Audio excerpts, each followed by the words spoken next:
Hello, hi everyone.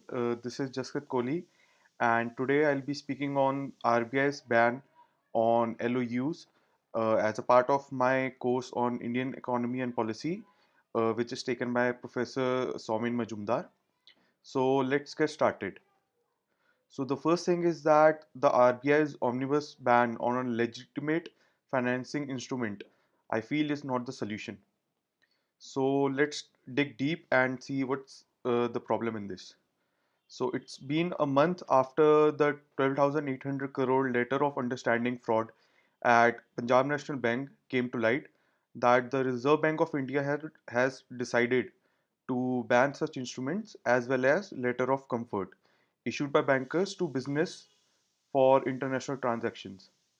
While the government has been in a firefighting mode, unleashing all investigative agencies to probe the fraud, this is the first major step by the central bank on the issue, apart from asking banks to ensure there are no slip ups between their core banking systems and the SWIFT mechanism used for international money transfers. LOUs are among the most popular instruments to secure overseas credit by importers, known as buyer's credit in banking parlance, because of their attractive pricing. It is estimated that overall bank finance for imports into India is around 140 billion US dollar, of which over 60% is funded through such buyer's credit. Naturally, industry is unhappy with the RBI's decision as this would raise the cost for importers who will now need to rely on more expensive instruments such as banks guarantee and letter of credit. The move will also impact the competitiveness of exporters who import raw material for their products. While the central bank had earlier blamed delinquent behavior by one or more employees of the bank and failure of internal control for the PNB Nirav Modi fiasco, RBI Governor Urjit Patel has finally commented on the fraud. Mr. Patel said he had chosen to speak because the central bank also feels the anger and pain over the banking sector frauds among to looting the country's future by some of the business community in cahoots of with some lenders.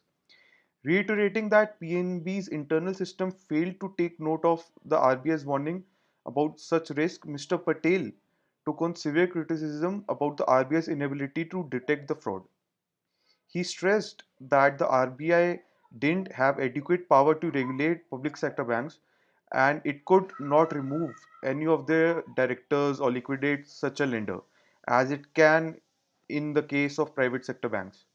He made an eloquent demand that the owner of public sector banks, that is, the government, must consider making the RBI's power over banks ownership neutral and say what could be done with these banks. The RBI stance is valid, as its discomfort with knee-jerking reaction and the blame game since the fraud came to light.